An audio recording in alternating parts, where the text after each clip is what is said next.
If you're a facilities manager at a university, you know students rely on the cafeteria for breakfast, lunch, dinner, and the occasional late-night snack. So when a dishwasher breaks down and dirty plates pile up, the mess hall can turn messy in the blink of an eye. Enter Grainger. With over 1 million industrial-grade products and fast delivery, the product you need now is never far away. So you can turn that dishwasher back into a lean, clean washing machine. Call, click Grainger.com, or just stop by. Grainger, for the ones who get it done.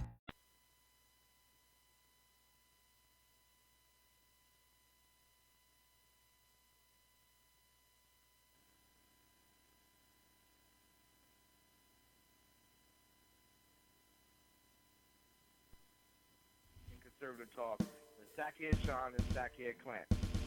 And we're working on the immigration papers for a certain other guy.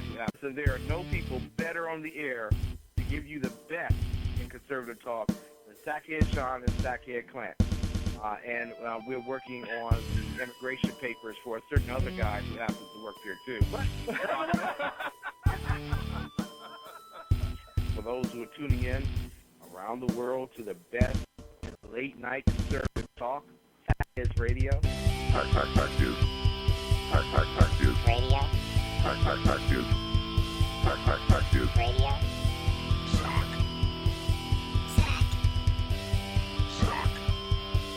Sack. The best late night conservative talk show in America. In America. In America. Into the silo. And in this web was a large, I'm pretty sure it was the biggest spider I've ever seen. Oh, ladies and gentlemen, thank you so much for joining us here on the Sackheads Radio Show live on the SHR Media Network. It is January 24, 2018. We're coming to you live from the SHR Media Studios, the headquarters of SHR operations located right here in Sacramento, California, where it's just a night. Sackhead Clint is under the weather. Legitimately this time. Not like all the other stuff that we actually make fun of him for. Do we know that for a fact? Yeah, I talked to him earlier. He sounded horrible. Horrible. Worse than he usually does. I mean, you know how like he just always sounds loud and just kind of obnoxious? That's because he is. Right. And it's what he is. This was different. He's not feeling well at all. So we hope he gets better. Lots of fluids, my friend, preferably non-alcoholic, but, you know, whatever, to each their own. I'm not saying don't drink. I'm just saying right now you're sick. You may want to just wait, unless it's a hot toddy. I think we can all agree to that. Well, Mike in chat said, I said, hope my voice lasts, and he said, well, drink some honey tea. Yeah, honey tea's good. Honey tea, add a little bourbon and some lemon. That's perfect. It always makes you feel better. Nothing better. Nothing better. Nothing better. And even if your throat doesn't feel better or you don't sound better, you'll sleep good. Yeah, but after that, who cares? Right. Do you care? No, I don't care. Yeah. Nobody cares. You give zero fucks as the night goes on, you know. Thank you so much to everyone who joined us. SHRmedia.com is the website. Check out live chat if you want to click in there. Click live broadcast /live chat. If you want to join the chat conversation, if you're listening on Facebook or watching on Facebook, I should say, or YouTube, thank you. Please subscribe and like and share with all of your friends. We would greatly appreciate it. It'd be wonderful if you could do that for all of us. Facebook says you're live. Oh, well, we're live. So son of a biscuit eater. Yep, we are live now. I know we're live. You know what's funny is if it wasn't for my phone telling me, there would be days I would question it. Be like, well, am I really alive today? And be like, oh, no, apparently I am. I'm good. And it's actually raining. It's raining in California. Yeah. Can you believe it? It's raining, and in typical California fashion, they're fucking things up right up the road here. So, did you...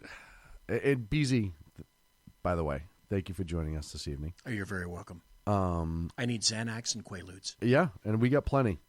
At the pharmacy, if you need them. At the pharmacy, of At course. the pharmacy. Do you know, in California now, do we just call drug dealers unlicensed pharmacists? Is that what it's come down to? Pretty much, I'd say. Yeah. Like, it's just an unlicensed pharmacist operation. It's not dealing narcotics. It's unlicensed pharmacist. Funny thing is, the state of California was supposed to have this tracking system in for all the dope. Yeah. No, it's not really gonna. No. That's not a thing. Did you hear the other brilliant thing that they're doing? And I absolutely adore this, and I applaud California. You can't get out of your own fucking way, and I love it. So the tax cut that everybody got, if you are a business in California and you make over $1 million a year, they're trying to take, I think, half of it, half of your tax cut that the federal government just gave you, and add a tax onto these businesses to take half of it. Well, that is clear wealth redistribution, right? You have all these companies that are giving out bonuses and all this other shit. And I put out, I was talking to my brother-in-law the other day. Wait a minute. And I put out a tweet and I said, what is next for California? Like, and what are these stupid I know they're trying to make up the bullet train because they're $2 billion short now of what they thought they were going to be from a bullet train. The bullet train is so screwed. That nobody wants to ride. It goes from, Manteca to Fresno or Bakersfield. You know, it's not built. Well, that's where it's going to go if it's ever completed. You know, through the mecca of the valley. Oh, God. But I said, what are they going to do with all this money that they're going to raise? Because we know they're going to spend it on something stupid. You know, is it going to be like sex transplants for dogs or like bleach the homeless assholes? Like, what are they going to do? And they'll find a way to spend this money. That's the sad part. You have the federal government saying to businesses, hey, we know that things have been hard the last few years. Here's some extra money in your pocket. Do with what you wish. The state of California goes, but if you make more than $1 million a year, half of that's ours. I have that story somewhere. I got to find it. Half of that money is ours. And then they wonder why businesses are fleeing this like rats off a ship in the state of California. Fleeing like rats off a ship. It's the most ridiculous thing on the face of the planet. And it's one of those things to me that, look, they're so bold about it. They're discussing it as like, hey, because they got the tax cut, we're going to do this. They're not even coming up with another stupid name for the tax to like hide their intent. Like, yeah, but it's going to be the, inaugural blah, blah, blah, bullshit tax. No. They're like, this is because you got extra money from the federal government and we want our cut. It's like the fucking mob. Oh, you made a little extra this week? It'd be a shame if somebody broke your front window. I don't think that doesn't happen. Are you the state tax collector? Yeah, and we need a little bit more this week. Wait. Oh, come on, I saw it. I saw it too, and it was... the best part is the state representatives that are boasting about this. If you're a facilities manager at a university, you know students rely on the cafeteria for breakfast, lunch, dinner, and the occasional late-night snack. So when a dishwasher breaks down and dirty plates pile up, the mess hall can turn messy in the blink of an eye. Enter Grainger. With over 1 million industrial-grade products and fast delivery, the product you need now is never far away. So you can turn that dishwasher back into a lean, clean washing machine. Call, click Grainger.com, or just stop by. Grainger, for the ones who get it done. This bill. I just, it befuddles me, BZ. I don't understand it. I don't know why. It's an alien mindset. Yes. That we cannot grok. And how... with everything that's going on with this state, and by the way, we'll get into sanctuary cities and lawsuits and all the other stuff later on, but everything else that's going on in the state, wouldn't you think they'd want to back off a little bit and just give them a break? Just be like, we may not want to look like assholes after the federal government gave out all this tax breaks so people can keep a little more money. Oh, no, right after them. California Dems propose surcharge on businesses to fund social programs. Yes. Lawmakers from California have proposed a bill that would compel companies making more than $1 million. Compel. More than $1 million. It's an adorable word. To turn over half their tax cut savings to the state in order to fund programs that support low-income and middle-class families. You think businesses were fleeing before? You can say au revoir to what's left. It's insane. Stop just for a second. In the real world in a business, making $1 million in a business is not that huge. considering that's Depending on what your overhead is, because depending on what your business is, frequently business margins, that is to say the amount of profit that you're going to make, margins can be very slim. So, Yes. for example, margins in electronics are fairly big. Margins in groceries, food, etc., extremely small. Small businesses like dry cleaners, tailors, extremely small. Tanning beds, extremely small. Yep. Plus, tanning beds get taxed under Obamacare anyway. yes, So, yes, So you don't have to be like Chevron to make $1 million on this. You can be a small business, make $1 million, and then the state takes half. Well, and I don't look. One of the things that happened as soon as this tax cut was passed is you had all these other companies, all these big companies are like, hey, we're giving out bonuses. You know, the ones Nancy Pelosi called peanuts. Right. Yeah. Which tells you how fucking insane Nancy Pelosi is because, yeah, $2,000 may be peanuts to her. And we talked about her castle that she lives in. Well, and she's the fourth richest Democrat Yeah. in the entire state. Yes.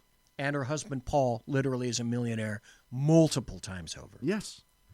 And so if she thinks I'll tell you right now, $2,000 to somebody like me on a bonus is enormous. A hell of a lot of cash. Yes. It's a hell of a lot of money. You could do so much good in your life with that. Yeah, like pay bills. Yeah. And for those who maybe don't need it up front, it's going to stimulate economy, both local and federal, as a nation. It's going to stimulate economy. But see, you can't afford to have Donald Trump do anything good. You can't afford to have him win in any fashion whatsoever. So Right. you've got to kneecap him on everything, absolutely everything. Like just how effectively the Democrats managed to kneecap him in this Shutdown? government shutdown. Oh, yeah, this was brilliant. It was known as the Trump shutdown. Let's see, they were shut down from Friday to Monday.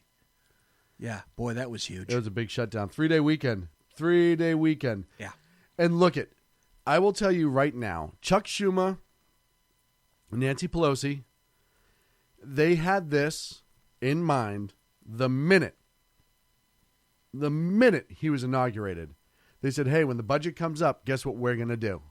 Yeah, no matter what. No matter what. It's absolutely insane. So then they shut it down. They make this big production. Oh, he won't talk to us about DACA. Hey, folks, by the way, DACA conversation has no right to be in the budgetary conversation. It is a separate issue altogether. No, you might as well just bring back all the earmarks. Yes. Bring back all the swamp. Yes. The two shouldn't even have existed in the conversation together, and shame on the GOP for not slamming that down people's throats. Oh, you want shame on the GOP? Here's shame on the GOP. E-Verify Yes. is shame on the GOP. Now it's obvious. It's clear that the Democrats want the votes, but the specific reason that the GOP and they have the bully pulpit, they can do this. Yes. Paul Ryan can stand up. Donald Trump can stand up all day long. Right. Mitch McConnell all day long. Yes. And say we must have E-Verify. Right. Why won't they?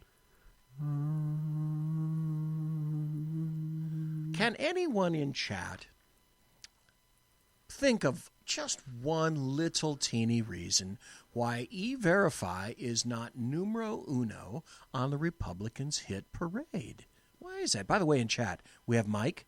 Hello to Mike. We have Golf Dogs, Mary Brockman, Melanie. So welcome. Hello to all. I wish I could speak better. Yeah.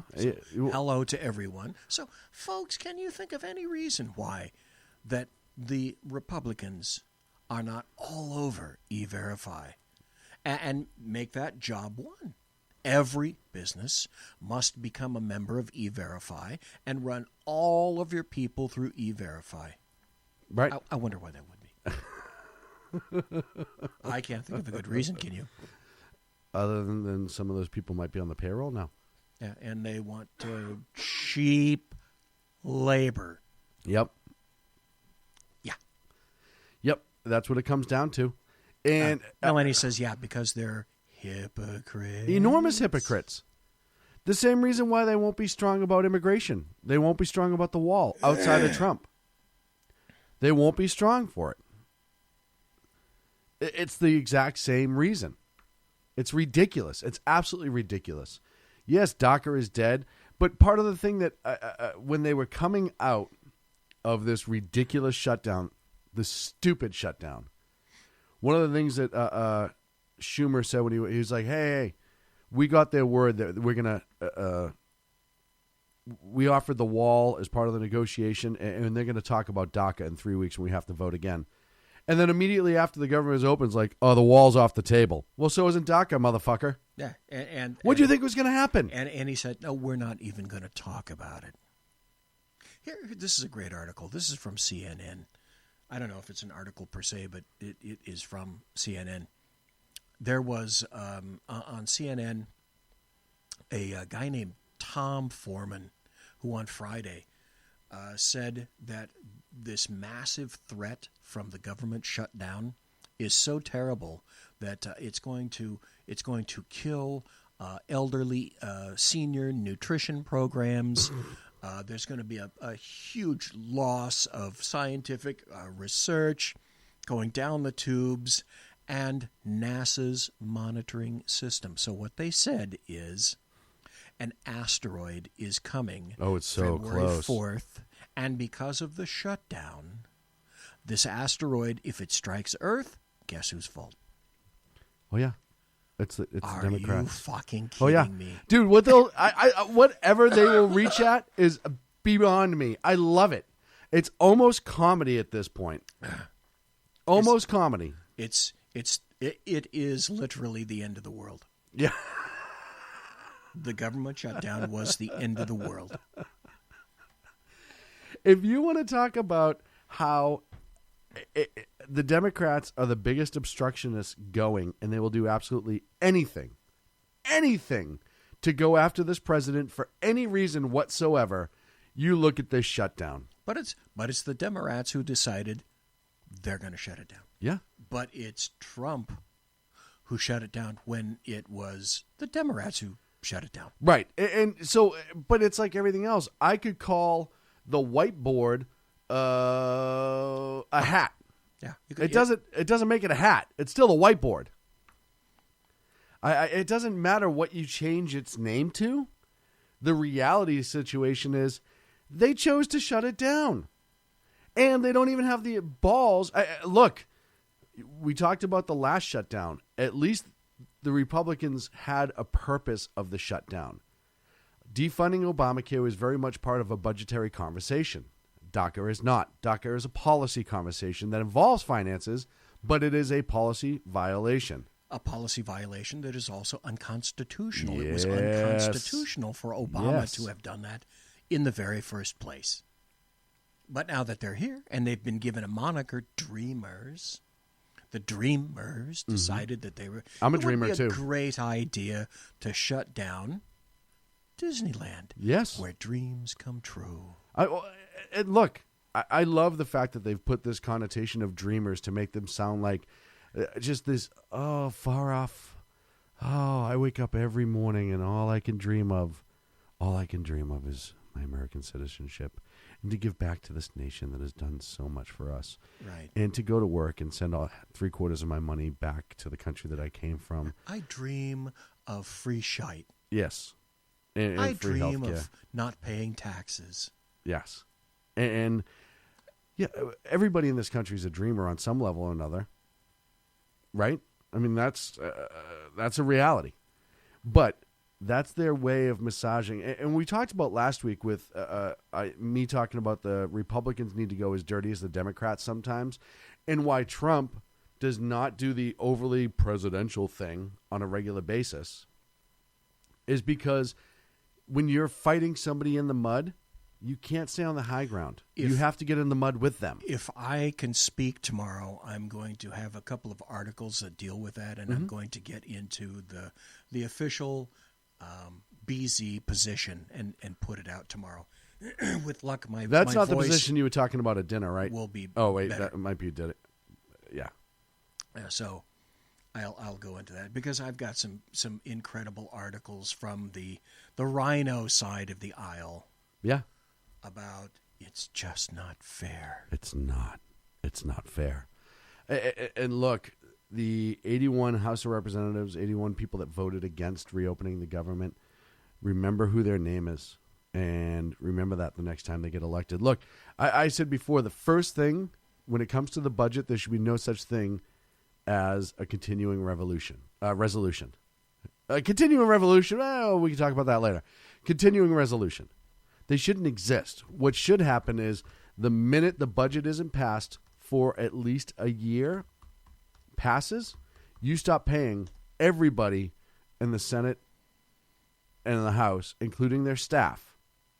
And watch how quickly that changes. They keep getting a pass.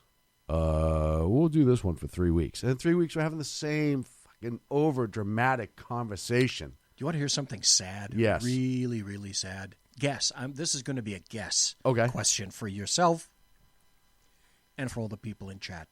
When was it that the United States Congress actually passed a budget? I want to say it was 20 years ago. I'm throwing it out there. Anybody in chat want to pick that up and run with it? Now, what I discovered in researching this is that passing a budget can be construed in a number of ways. So depending on how you interpret a passing of a budget will determine the year we last passed a budget. Right.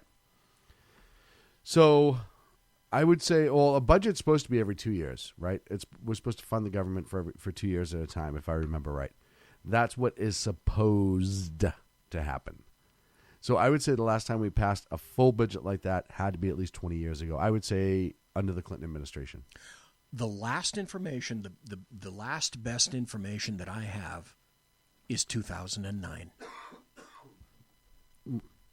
Okay. So we've since 2009. I was only off by 11 years, which shouldn't be that sad, but it's true. Since 2009, it's been Band-Aid after Band-Aid after Band-Aid, and you can't get a Congress to agree on funding.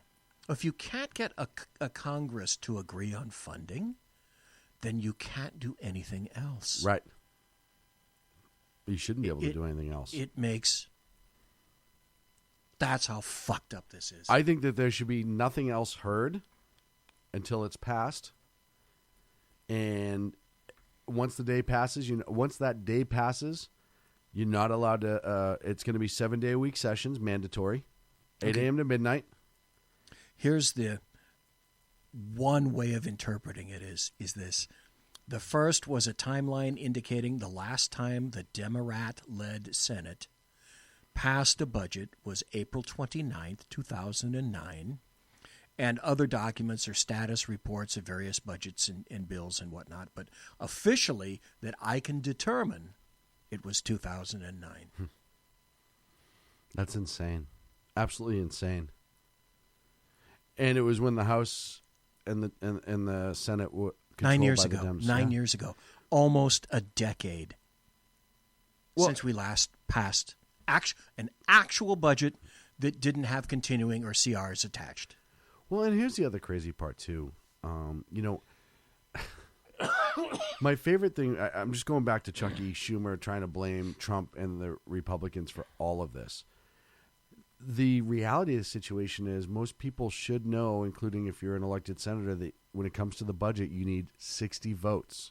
They kept throwing this down as, well, they control everything. They control everything. They shut it down. They control everything. No, you need 60 votes in order to pass the budget. So the Senate was not controlled by the GOP. It was a wash at this point, and you needed everybody to vote. And not only did you need the 51 that you had for the GOP, you needed 9 to cross the aisle. Now, I think they should have pressed 9 in red states extremely hard from the word go. Extremely hard from the word go.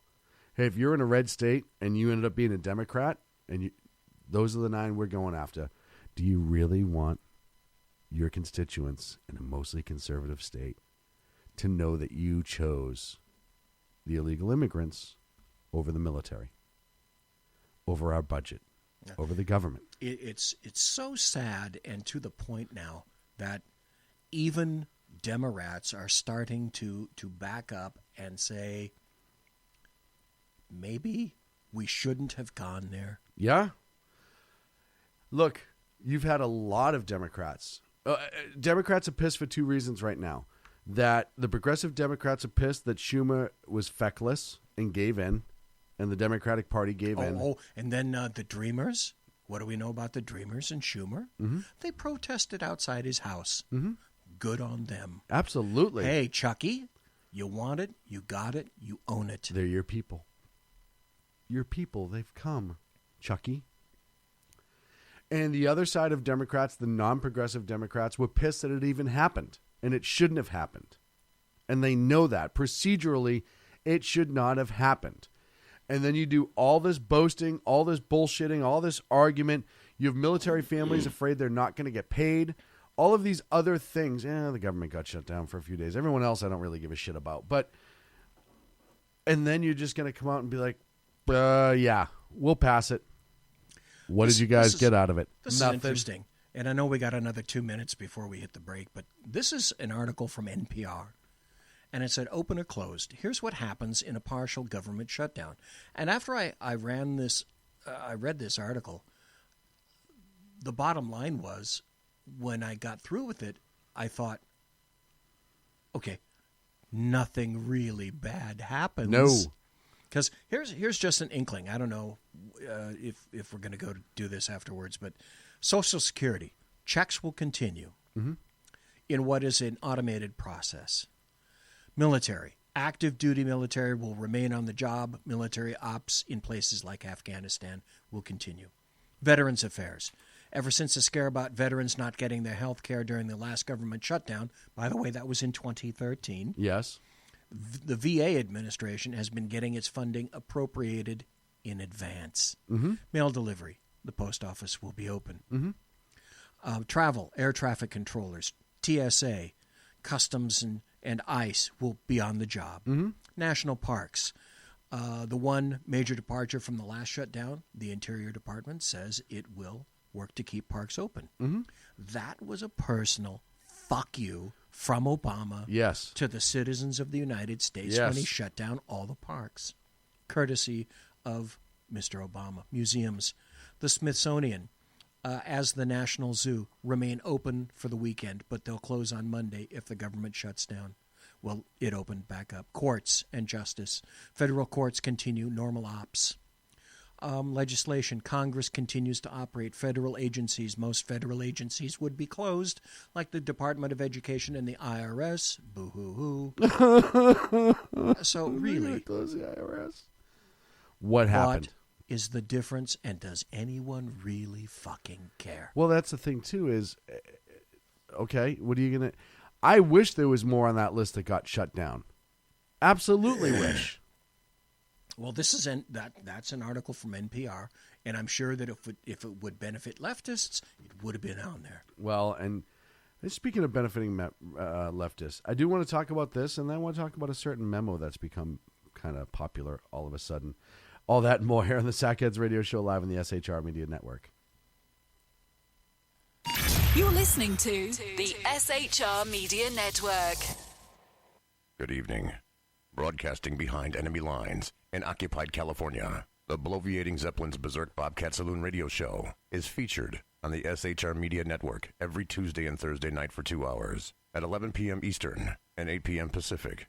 Whilst manufacturers are running out of metal for the diapers of the leftists, BZ continues to radically change the world of leftists, one diaper at a time. Stop balancing your checkbooks. Stop cleaning your fish tanks. The bloviating Zeppelin's Berserk Bobcat Saloon Radio Show is your magnet for truth, justice, obesity, a darkened studio, and late night freedom. No United States of America freedoms were abridged in the making of this ad. Human by race, Christian by faith, American by nationality, and conservative by choice. Reverend Ralph J. Chittum Sr. is the right guy on SHR Media from 8:05 to 9 p.m., Monday through Friday. And if on the rare occasion I am ever wrong, I will still always be right. The right guy on SHR Media.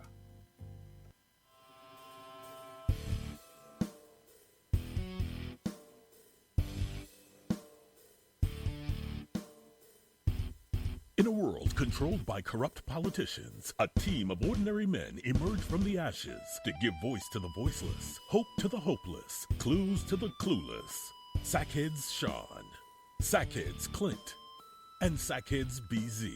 The Sackheads Radio Show every Wednesday at 8 p.m. Pacific and 11 p.m. Eastern on shrmedia.com. Watch on YouTube, Facebook, and the High Plains Pundit Network. The best in late-night conservative talk. The Sackheads Radio Show, only on the SHR Media Network. Go ahead, I'll say it again. Some of the best A-roll is going to be B-roll. Like, what are you talking about? What do you mean? Just the last question we cut a couple seconds. Yeah, I'm a freaking artist. I can't just come up with this shit off the top of my head. Are you freaking kidding me right now? Hey, good point. Exactly right. Oh, God. Hey, this is Michael Wright. And I'm Shannon Wright. Join us for The Right Way with Shannon and Mike, Monday through Thursday from 7 to 9 a.m. right here on SHR Media. Why are they joining us? For fun things like sports, politics. Oh, maybe some news and entertainment?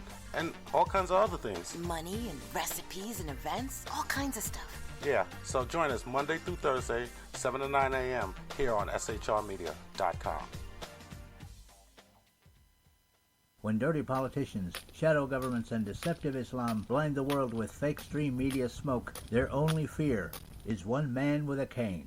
I'm Dave Milner.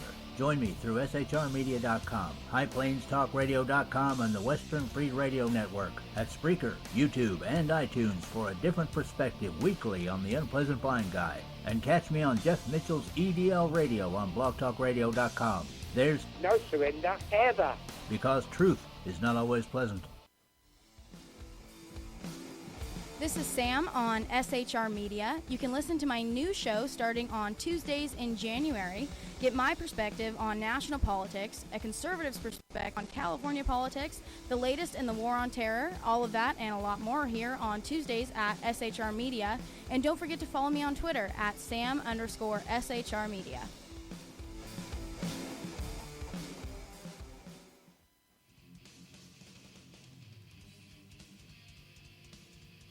Beware, the Jersey Takeover is here. Every Monday through Friday, 9 p.m. to 11 p.m. Eastern Standard Time, you can catch Reaver Common Sense Show hosted by Jersey Joe, right here on shrmedia.com. Only Jersey can deliver hell like no one else. So consider this your fair warning. Hey, this is Sackhead Clint, and I'm with Sackhead Sean, Sackhead BZ. No communists allowed on the SHR Media Network. Damn straight, mister. Back to the show. Conservative media done right. You're listening to the SHR Media Network. And welcome back to the Sackheads Radio Show live on the SHR Media Network. Thank you so much for joining us this evening. Okay, I can either make you really, really happy, or I can make Clint really, really sad. Oh, well then you must make me happy. Which would you prefer? Who's the boss? Okay, Mike in chat says the show seems to flow better without Clint. Yeah, dude, and the amount of like physical room we save in this place without having to duck and nose every time he turns to talk to me. I guess there's duck and cover, and then there's duck and nose. Oh boy. Oh, good stuff. Good Mike, stuff. that was some funny shite. I have to Thank tell you, you Mike. that right. Thank you, Mike. That was funny. Oh, Lord. Oh. So, anywho, we're talking about the shutdown before the break. Look, it was pointless, absolutely pointless. They shot themselves in the foot. They did, in fact, shoot themselves in the foot. They tried to hang, the what is it? You hang the dead duck over the dog or something like that. They tried to hang the duck over the dog, and it just didn't work. He tried to duck the dog is really what it comes down to. Or belling the cat, I guess you could say. yeah, It's like belling the cat. It didn't play in Poughkeepsie.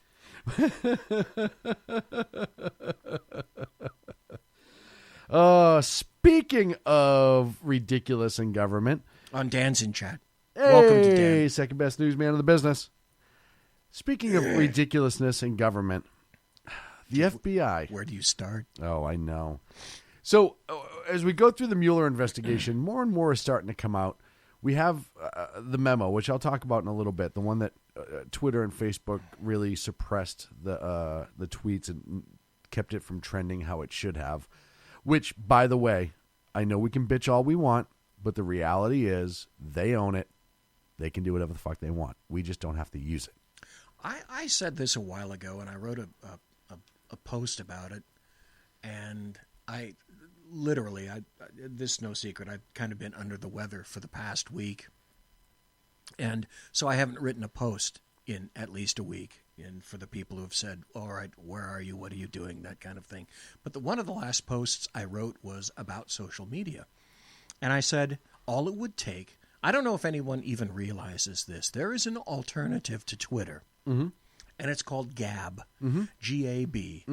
Gab.ai is where you go. Now, the problem with Gab is that, and Dave, if he were here in the chat room, he would tell me, when I went through, I don't know if it's changed, but it took me at least a month to get approved because so many people were trying to get into it, and I guess they had some staffing problems, not enough people and that kind of thing. The more Twitter does this and the more Facebook does this, the more people are going to go over to Gab. Now, the problem that I have with Gab is that it's not as user-friendly, its graphic interface isn't as obvious to me as Twitter, for example. Mm-hmm. But if they wanted to make Gab blow up, only one thing would have to happen. Trump would leave Twitter and go to Gab. Yes. And Gab would explode, and trust me, Twitter would die. Lose millions of dollars. Like that. And that's the reason. There was some Democrat boob who said, doesn't President Trump, isn't he, he's violating the terms of service and the rules, and Twitter's stupid.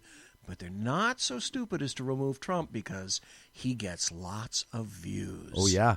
You think of how many people follow just what he says on Twitter just for that reason. It's insane. So we were talking about going into the Mueller investigation, everything that's going on with the collusion, etc.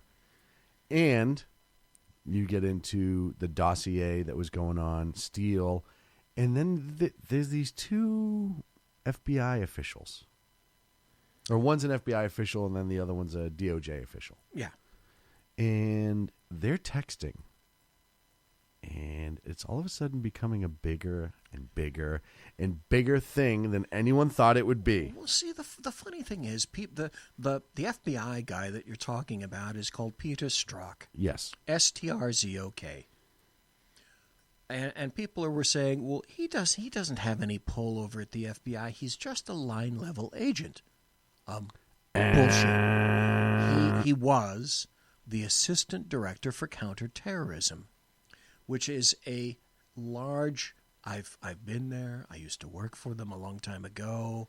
That's a big deal. Mm-hmm. That's a big position. Mm-hmm. That's a heady position. Very heady. So you don't get there by not having access to almost everything in the FBI, which means you also have access to lots of things in all the rest of the alphabet agencies, because that's the nature of the beast.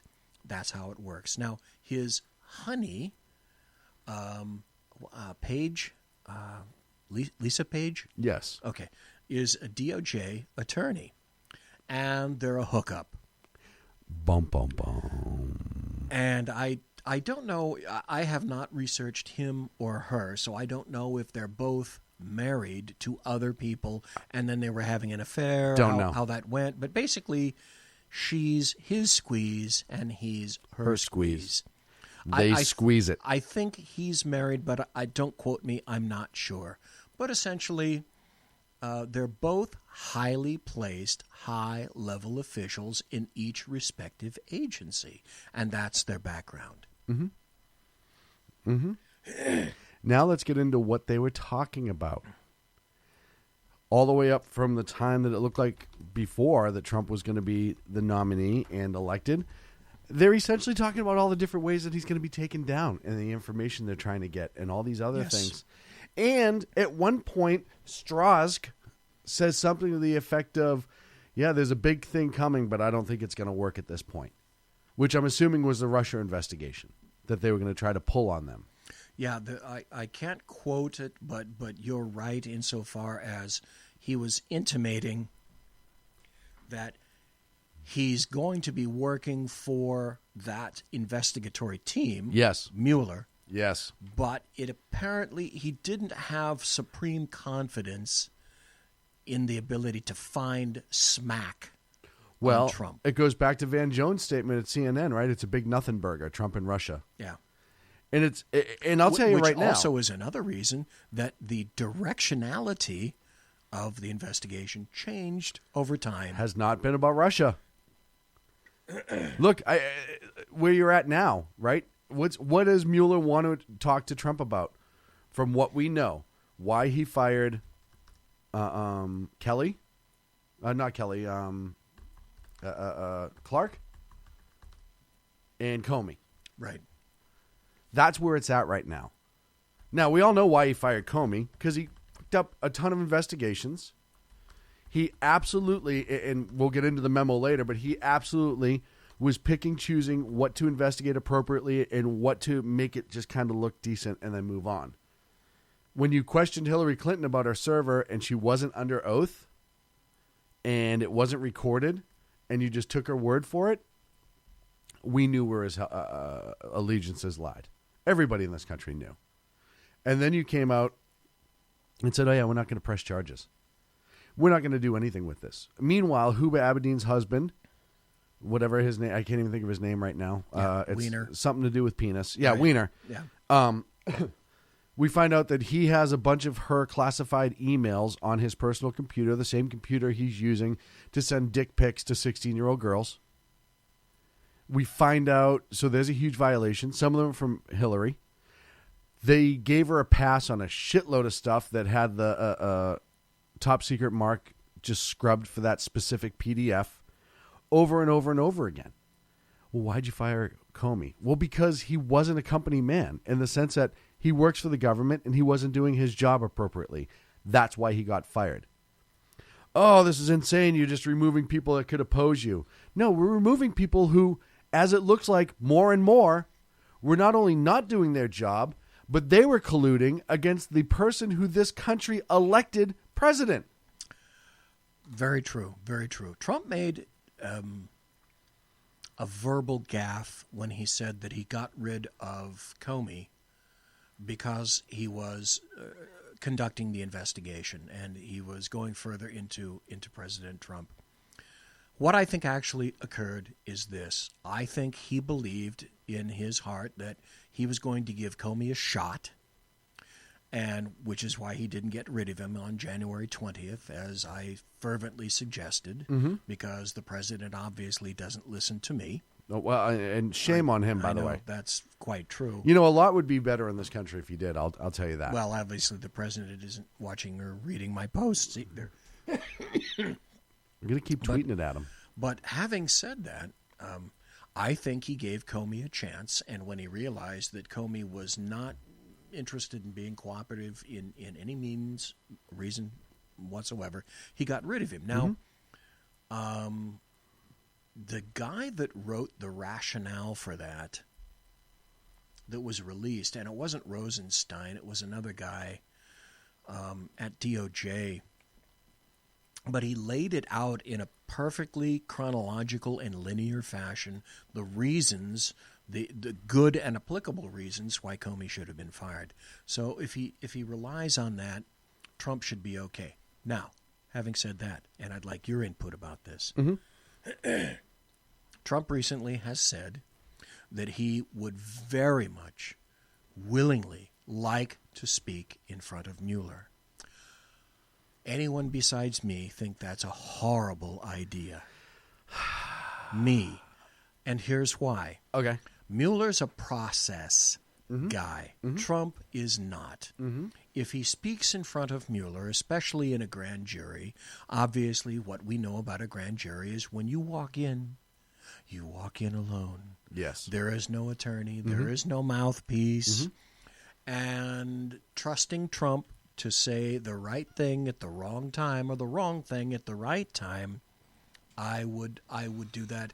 And just as Mueller got, air quotes, Manafort and I can't think of Papadopoulos. You know, these are things that were acquired by way of process.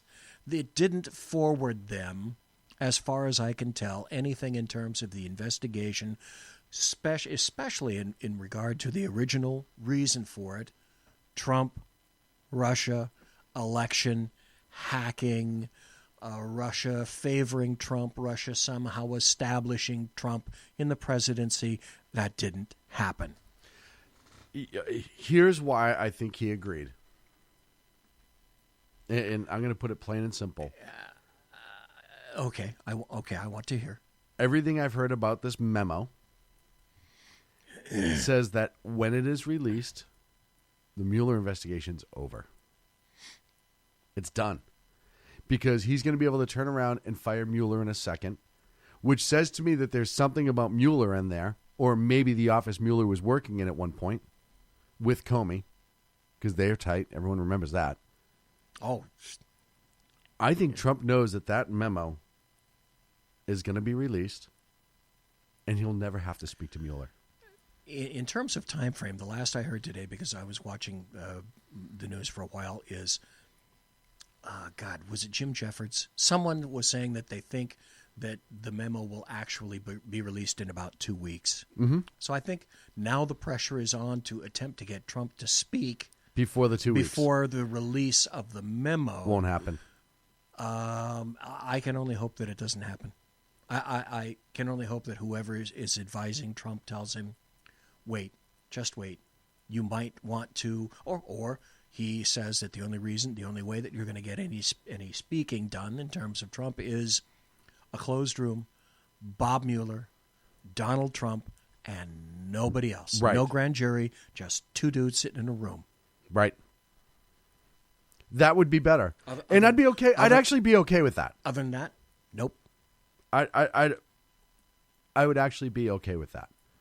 Because I think when Trump and Mueller one-on-one without a grand jury, you can have that conversation. But I think Trump is banking on the fact that this memo is going to be released before he has to speak, and it's going to cause such an uproar, and it's going to show... Look, the one thing about Trump is he doesn't agree to do things if he already doesn't know what's going on.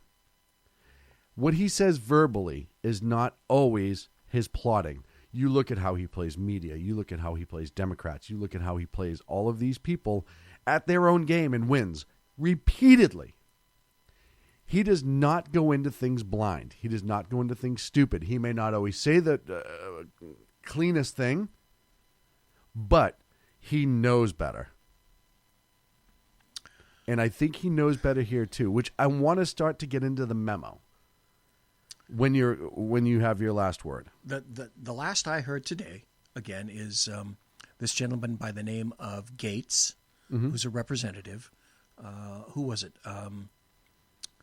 McCallum on Fox was speaking. Martha McCallum. Martha McCallum was asking, listen, is this thing way overblown?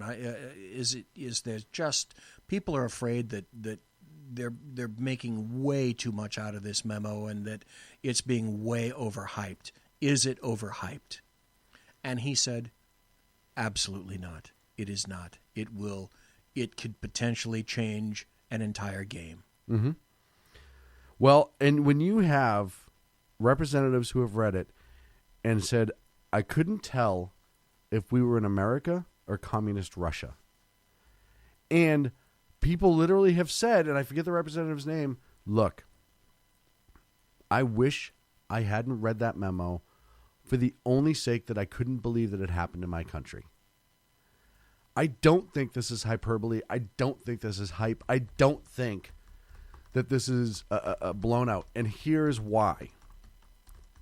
When every Democrat on that committee says no to voting to release it. Thank you. There's a story that was lined up in one of my tabs here that said exactly that. And that's the other thing that so many people, Sean, do not know. They have not heard. Well, nobody's covering it. Only people who are refusing to let the memo be seen or heard Democrats are the Democrats. And why? Well, if I'm a bank robber and I have all of the evidence of my last bank robbery in my house and the police show up and they don't have a warrant, why am I going to let them in? Because I have shit to hide behind me. Thank you. And it's the same fucking thing here. And people attempt to say, well, really, look at it. The Democrats, they're not partisan. Right. Bullshit. Just as people say, oh, look at it. The FBI's not partisan. Bullshit. And look at it. The DOJ's not partisan. Bullshit. And look at it. The alphabet agencies, the NSA, the CIA, the DIA, the NRO, the NSA, they're not partisan. Well, and I've said this before, BZ, and I'll say it again. What was going on under the last administration, I've said this in the past. I think when it all comes out, it's going to be so scandalous. And it already is. I mean, look at the shit we know about that nothing happened with. During the election, Lynch, Clinton sitting on a plane. That alone should have been a big, we were just talking about grandkids. Bullshit. And that's just that one specific. Look at all the other things that happened that we know about that nobody did shit about, and CNN and MSNBC sleaze and all these other places refused to cover. Ask the family of Brian Terry about it. Benghazi. Which, by the way, here's. I'm sorry. I have something to add, but I want you to finish your thoughts first. No, go ahead. Please go ahead. Which, by the way, is another thing that I want brought up again really soon. I want Benghazi to be reopened completely. So the actual truth to what happened gets out there. That's a side note. Go ahead, BZ. Yes, and this is something you and I saw him. I don't know if you saw him, but we saw Michael Medved at Freedom Fest last year. For those who have not seen Michael, he had cancer for a while, and Michael he's maybe 5'6", if that, and maybe 105 pounds dripping wet. Yeah. But Michael Medved is, to me, and God bless Michael for having survived, good on him. Mm-hmm. Now, in terms of politics, you suck. What he was saying is, let's get over this thing with Hillary Clinton. She doesn't mean anything anymore. She's not relevant anymore. And so if you set that precedent, Michael Medved, what you're saying is that if Trump does something and they don't discover anything about it during his 4 years, then it's nothing. And if he's not relevant anymore, then everything should be dropped. That gets back now to Benghazi. All right. In Watergate, that was terrible. No one died in Watergate. Yeah, it was a burglary. And yet that was terrible. That was the earth stopped rotating on its axis for that. 4 Americans were killed in Benghazi, and an entire region, the Middle East, was turned upside down by the Obama administration and Hillary Rodham Clinton. Mm-hmm.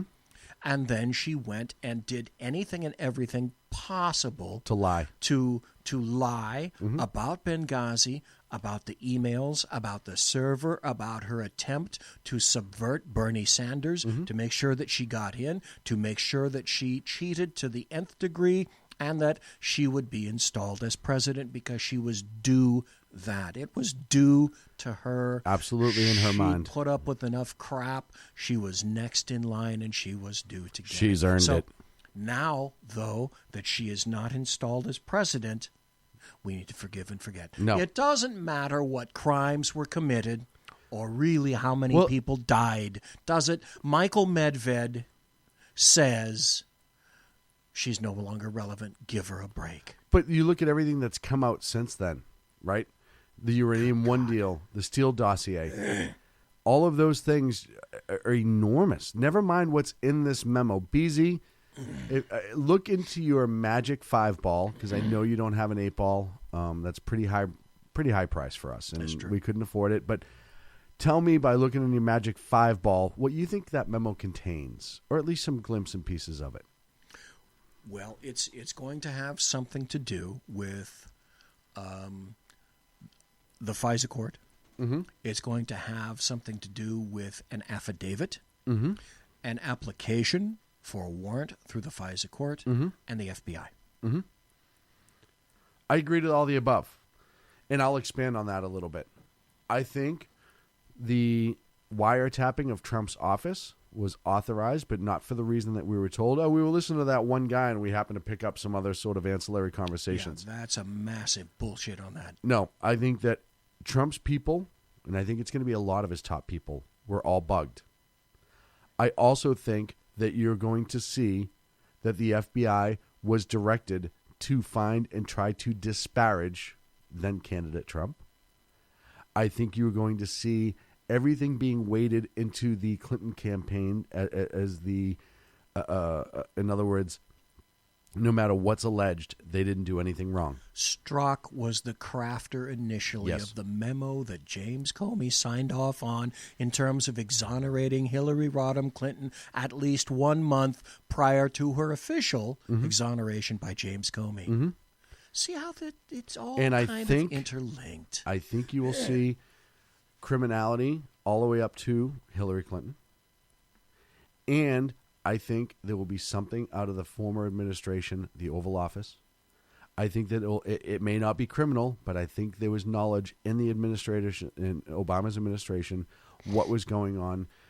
It may have had enough degrees of separation that he himself may not be implicated, but I guarantee you, they're going to, and it may be Valerie Jarrett, it may be somebody like that. Somebody close to him knew what was going on exactly. And I think as soon as I heard the words old school KGP, then I said, nope, this is them using state media, secret police, and all the other shit to disparage and destroy somebody's character in an attempt to make sure that they are not elected, which is why I think Trump never feared this Russia investigation with Mueller, because he knew that it was all bullshit.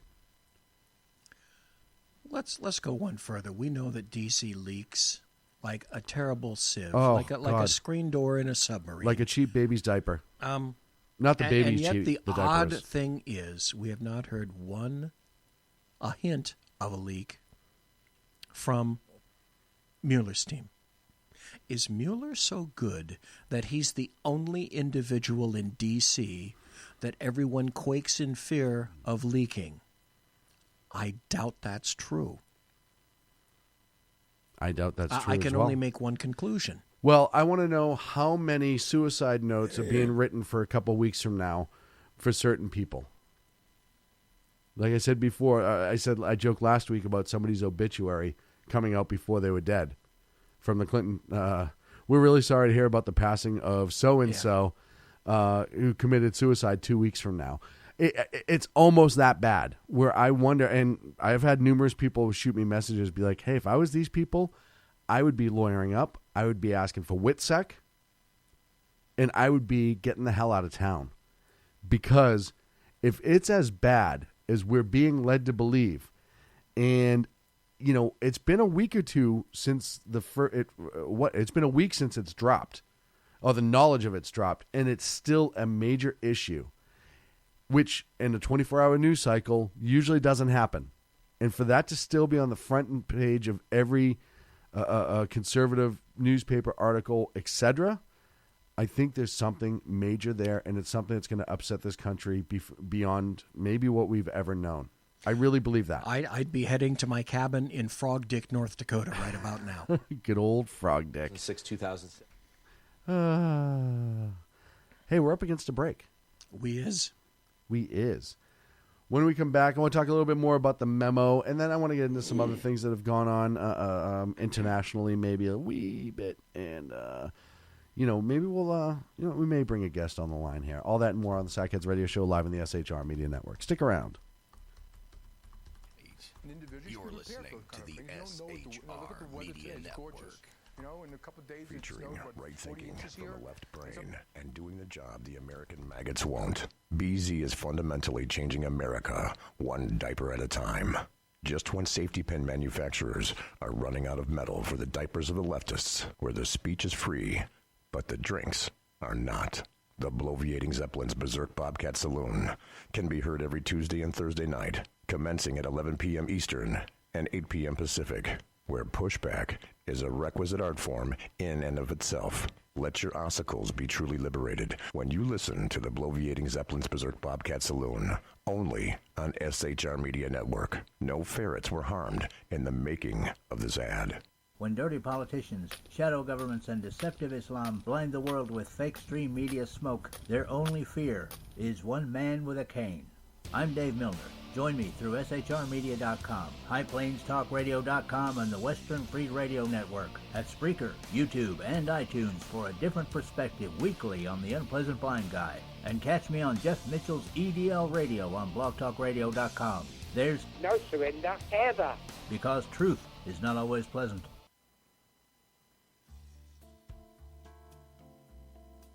Human by race, Christian by faith, American by nationality, and conservative by choice. Reverend Ralph J. Chittum Sr. is the right guy on SHR Media from 8:05 to 9 p.m. Monday through Friday. And if on the rare occasion I am ever wrong, I will still always be right. The right guy on SHR Media.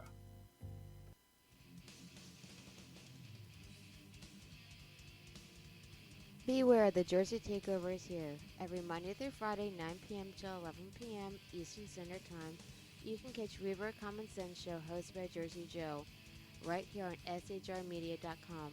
Only Jersey can deliver hell like no one else. So consider this your fair warning.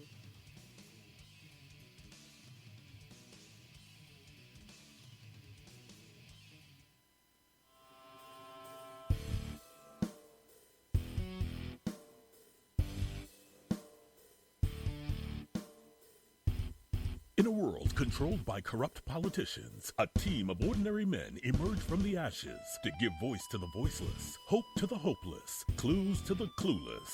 Sackheads Sean, Sackheads Clint, and Sackheads BZ. The Sackheads Radio Show every Wednesday at 8 p.m. Pacific and 11 p.m. Eastern on shrmedia.com. Watch on YouTube, Facebook, and the High Plains Pundit Network. The best in late-night conservative talk, the Sackheads Radio Show, only on the SHR Media Network. Go ahead, I'll say it again. Some of the best A-roll is going to be... Like, what are you talking about? The last question really cut a couple seconds. Yeah, I'm a freaking artist. I can't just come up with this shit off the top of my head. Are you freaking kidding me right now? Hey, good point. Exactly right. Hey, this is Sackhead Clint, and I'm with Sackhead Sean, Sackhead BZ. No communists allowed on the SHR Media Network. Damn straight, mister. Back to the show. Conservative media done right. You're listening to the SHR Media Network. And welcome back to the Sackheads Radio Show live on the SHR Media Network. Thank you so much for joining us this evening, the 24th of January, 2018. It is an absolute pleasure to have you. Before we went to the break, we were talking about the memo, and we were just talking off air about the lack of media coverage with the memo, and I think this is like one of the most telling things on the planet. Look, we know two things. The left isn't for it. The Democrats aren't for it. Everybody else seems to be. This falls in line with how mainstream media in this country works now, where it's, if we like it and it meets our agenda, it is plastered all over the goddamn place. Okay, here's an article, and I found it during the break. Okay. Since you mentioned that. And I remembered seeing something about it. This is from Conservative Tribune by a person named Benjamin Airy. Stunning. Every Democrat on Intel committee votes against letting Congress see FISA memo. The loyalty of America's lawmakers is supposed to be to the country and to the truth. People can, of course, disagree about politics and policy, but at the end of the day, all elected officials should serve the Constitution and the people. It looks like truth has taken a backseat to partisan games in a stunning development to the Department of Justice wiretapping scandal.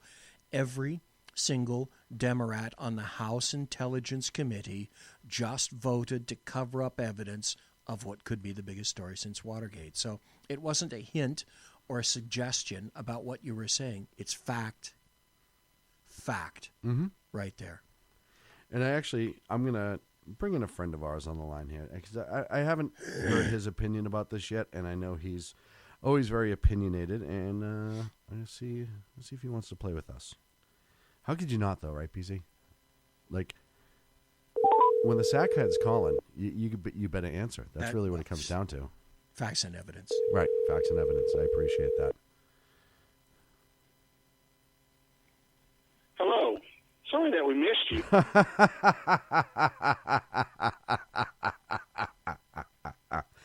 My favorite part about this is I think we were sent to voicemail intentionally after my comment of like, hey, how would you not want to come on the air with us?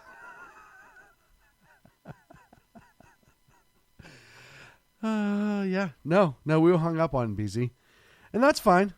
That's fine. We can be hung up on. So what you're saying is we went to voicemail. We got sent to voicemail. You know, we're an international radio show, God damn it. We deserve respect. Listen, we get respect on the planet Zephron, okay? So if we can't get respect here on our own planet, what can we do? Oh, my favorite part is I was texted 15 minutes ago. Hey, if you want me to come on, I will. Just give me a call. Okay. Nothing. Not even a little bit. So we'll try again here shortly. Or if Danny, if you want to call, you know the number. I'll be happy to have you on the air, Danny Butcher. You know, it's one of those things to me, BZ, where you start talking about the totality of this memo and how big it truly is. And you start talking about the implications that are being thrown around. And you start talking about how much of a tremendous change they say could come from this. Or the other side is pandemonium and mass hysteria. Can either side be trusted? Right? Well, what so few people seem to recognize is the fact that if the abuses occur here and now on this side of the aisle, then there's nothing indicating that something like that could not and hasn't and won't in the future occur on the other side of the aisle. So for the people making no objection to this whatsoever, when the abuses occur on their side, so to speak, then what happens when the abuses occur across the aisle? Goose and gander. Yes. And it's sad. That was the guy that I was thinking of. Representative Matt Gaetz is the guy that I was thinking about today. And he said that laws were broken and there were surveillance abuses. That's the context of this memo. So in light of all of the things that have been occurring in the past month, at least, can you not conclude that it's going to have something to do with, as I said, FBI? Well, FISA. Yes, and applications. I absolutely agree, and I think it's going to go beyond that. It's going to be interesting to see what doors this actually opens, what avenues will come off of this one memo. Hey, we have all these people that we need to look at. We have to start backtracking this information. Now that we've backtracked it, here's where it's leading.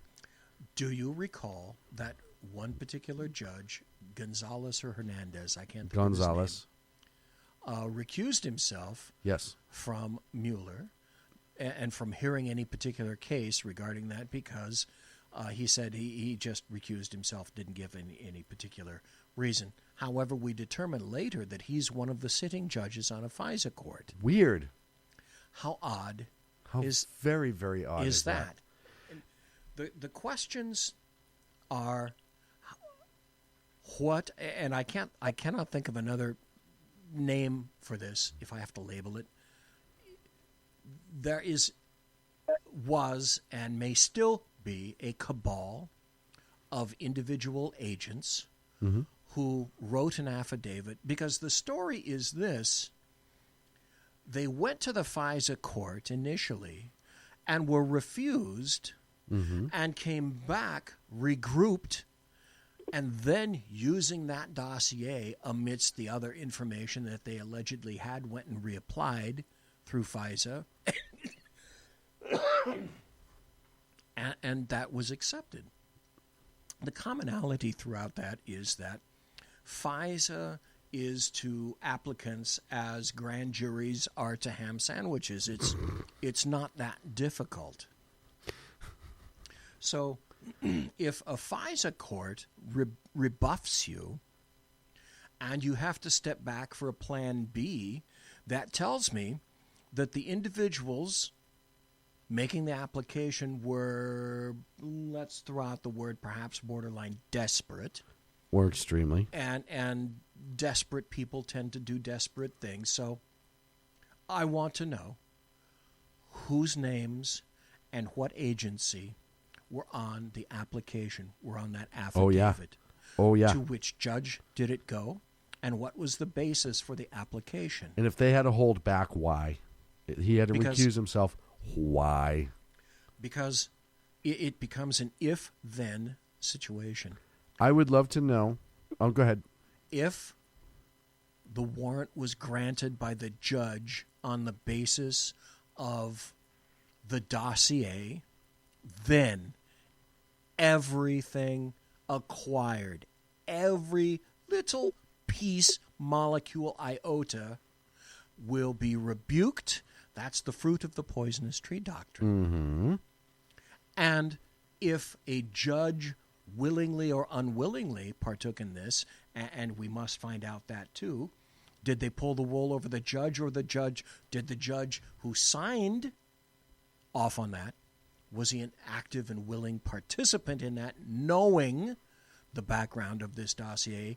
And if he didn't and was unaware of the background of the CV of that dossier, that's going to be one pissed off judge who was used tremendously. And I'm going to bring in Danny Butcher right now to join us on the air. And Danny, the memo, one of the things, too, that I want to bring up right off the bat is when the memo first really started to get out and started to be talked about, I want to know who was calling what lawyers almost immediately. That's going to be that's going to be the $1 million question right there, right? As soon as they said, "Hey, it's this memo and this is what it's regarding," what lawyers were being called by what politicians, former politicians, or bureaucrats? Yeah, well, Hillary Clinton, Barack Obama, and Joe Biden were calling their attorneys right off the bat. I think you're 100% right. I do. I do. And here's the thing about this memo, and I think this is just. Yeah, and I'm going to address a couple of things about what you've been talking about. Number one, do I think this memo is going to be the break-all smoking gun? No. I think this is another long list of things. You know, they started with the dossier, now it's coming to this memo, and you're starting to see all of this stuff tied together. You have to remember, right up until the election, and then after the election, the mainstream media, mainly the New York Times, Washington Post, CNN, they were going absolutely apeshit. Russian collusion. Now, this is where the Russian collusion story has gone. What we have seen through the Washington Post, the New York Times, through their own reporting, they have discovered that there was no Russian collusion on the part of Donald Trump and the Trump administration, the Trump campaign, what have you. There was Russian collusion by guess who? At least there was a cover-up by the Obama administration, and that's what you're starting to see now. It starts to coming around here. Now, here we are And you made the point earlier. You said, hey, why is the mainstream media not covering this memo as aggressively as they did, say, the dossier or the Russian collusion story leading up? Because they know all of this stuff has started to come back on who? It started to come back on Hilldog. The Democrats. Go ahead. No, it's coming back on Hillary and the Democrats. Yeah, it's coming right back on all of them. And so now they are approaching this story very, very with a very guardedly. They're approaching this story very reluctantly, having to report on it, because all of this could be very damaging to the Democrats. I think this could be more damaging than anything else heading into the 2018 midterms. Well, because this is showing. Not only is this showing, all of the connections. Of course, how Hillary Clinton's campaign completely took over the DNC during the election. They controlled all of the finances. They controlled all of the communications. And guess what? That included working directly with the Obama White House. Mm-hmm. So what you're starting to see is just like what we saw with Watergate. It wasn't just one thing, one story in particular, one piece of evidence in particular. It was a lot of footwork, a lot of investigating, a lot of pieces to the puzzle to put together. And that's what we're seeing here.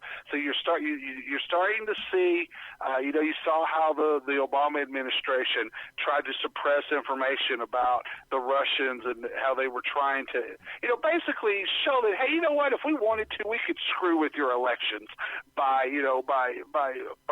tapping into your voter, right?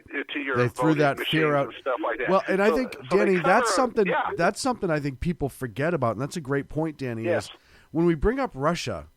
Before the election, you had the Obama administration. We reported on this show that I know an elected official who specifically said they had a random FBI agent show up and say, hey, we're double checking all the voting machines. We have the software on this thumb drive. Just run it, and it'll tell us if your voting system has been hacked. When, in fact, the voting system never gets put online. It's done through a series of stopgaps in order to keep that from being online. So there's no way for it to being hacked. I think that people forget that story came out just before the election, that it was being set up that the Russians were interfering with our elections, and then all of a sudden you had the allegations. That's not the end. Do you remember Mike Pence was the governor of Indiana, and you remember Homeland Security hacked into Indiana voting machines? Yes. It wasn't Russia. Exactly. And if you're talking about influencing elections, who threw millions of dollars at an organization to unseat Netanyahu? Palestine. Under Obama. Yes. It wasn't Russia. No. It was us attempting to subvert others' elections. But here's the other way the Democrats get hurt by this, Danny and BZ. If this comes out to be as big as it sounds like it's going to be, yeah, mainstream media is not covering it now, and you have to ask yourself why. Well, the answer is quite simple. They will show their complicity minimally, if not full-blown cooperation with Democrats during this past election to destroy Trump. And now you're going to have people looking at them, and that's going to hurt the 2018 midterms as well, because now people are not going to start watching. They're not going to keep believing. It's going to wake up, I think, a lot more people. And if the Democrats are so afraid of waking up their base, which normally they never are, look at this last shutdown. If they are that petrified of people in their base awakening to their bullshit, then there's definitely something to be seen here. And let me tie this to, I want to bring this back to kind of tie all this together, because now, once again, I'm speculating here. There's no evidence or what so have you. But, a lot of what you do when you're in journalism and you're an investigative reporter, you speculate and you follow up on your hunches. Mm-hmm. And so I'm going out on a hunch here, and I'm going to go all the way back to the infamous tarmac meeting between Bill Clinton and Loretta Lynch. Yes. And so now you have that infamous meeting. Then all of a sudden you have Comey suppressing all kinds of stuff at the FBI that could possibly be damaging to Hillary Clinton, the Clinton Foundation, what have you. You have Comey all of a sudden protecting President Obama, and so you know that order came somewhere. You have the Clintons, the Clinton campaign, in complete and utter control of the Democrat Party. Yep. Which that, by de facto, gave, in my opinion, not only gave them control of the party, it gave them control of the White House and influence inside the White House. And Valerie Jarrett and Barack Obama were a co-presidency. Everything ran through Valerie Jarrett. Yes. And Valerie Jarrett ran everything through Loretta Lynch, et cetera, et cetera. And so I think when it's all said and done, a lot of these pieces of the puzzles are going to start getting tied together. And I think you're going to see how all of this comes back to a lot of suppression of evidence. You're going to see a lot of the stuff behind this. We're already seeing this. We already know that there was an effort after. There's a lot of things. People forget about this. After Trump was elected, there was a continued effort by holdovers from the Obama administration to try to sabotage. I mean, let's not mince words here. To sabotage the presidency of Donald Trump early on, and they continue to do so. They're still trying to weed these folks out. Yes. And it all starts to come back to tie together. I think as we start digging more and we get to this memo, we'll have another memo. All of a sudden, hey, who knows? We might have a video here. We may have more text. Video. We may have an audio recording here or what have you, more damning stuff.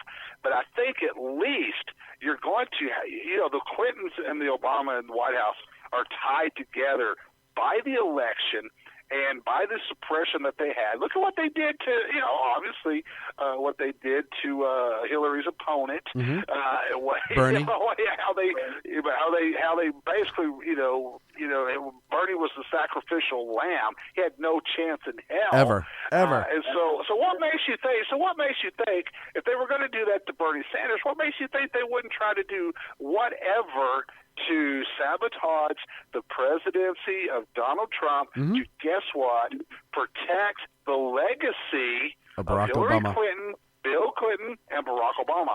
And also, I still think all of this still comes back to the Clinton Foundation. Somehow, all of this comes back to, I think you're going to see, this goes further than a memo, than Russian collusion. This goes further than, trying to make Donald Trump look like an asshole, a racist, or what have you. This goes to, guys, we've got in the Democrat Party, you're talking about all the corruption dealing with Debbie Wasserman Schultz while she was the head of the DNC, and all of the crooked people they hired to come in and run the computer systems for Democrats on Capitol Hill, and all the information was lost. All of the top secret classified information that was put on Anthony Weiner's on computer. This all comes back to the corruption, and how these folks got so wealthy on the taxpayers' dime. And that's bottom line. It's going to come back. You're going to start seeing all of this was to cover up a lot of, all of the underhand dealings they're doing, stealing the taxpayers' money. You know what? Here's the thing, folks. Bussing in people to vote. The Clintons stole the paintings off the wall. They stole the silverware. They stole the last roll of toilet paper as they walked out the back door of the White House. What makes you think they would not steal your taxpayer money? Oh, has anybody heard of a little country called Haiti? Oh, yeah. Yeah, it's a shithole, I heard. Let me throw this out at the two of you as well, and the folks that are listening and the folks in chat. I'm wondering, and I've always been wondering, if this wasn't the original predicating reason for Hillary Clinton deciding that she was going to delete emails on her server. I think that she was conducting business between various nations and governments regarding the Clinton Foundation. Yes. And using that her that position. was her first thought, that there's incriminating information regarding herself and Bill Clinton and other governments and governmental entities and the Clinton Foundation. I think that's one of her first responses, was to get rid of it for the cover-up of the Clinton Foundation. Then it only got worse. Hey, when there's a missile homing in on you, you're going to eject, and that's exactly what happened. You know, it's funny you brought up the Clinton control and the DNC and how Hillary controlled everything. But who's the true leader of that party? The person in office. Obama was the leader of the Democrats at that time. That's right. And if it's going back to the leadership, his name's going to be popped up. I'll tell you, I think a lot of things that are happening now, Danny, and you hit the nail on the head, was, okay, we lost with Hillary, but now we have to try to protect the legacy of, and it was so much so that they're willing to take their chance, I think, with Pence, should something happen to Trump as far as impeachment. They would do whatever they could or force him to resign or whatever. And they're no fans of Pence. I mean, there's no way they're fans of Pence. But they thought they would take their chance because maybe he would play a little bit nicer.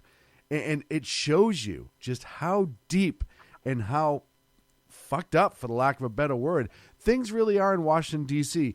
And drain the swamp, the thing that was said time and again during the election, will have been proven yet again by a president who has absolutely no care about how politicians feel. Well, you know, by the way, John, a president that's been losing money personally by becoming president.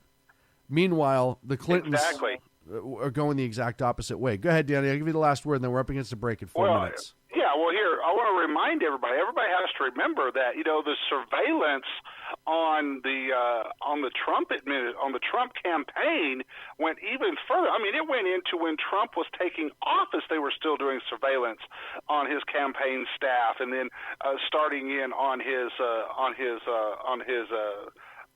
Oval Office staff and the White House staff, anybody in the administration, until they were found out. And where did that come from? It was ordered by the Obama administration.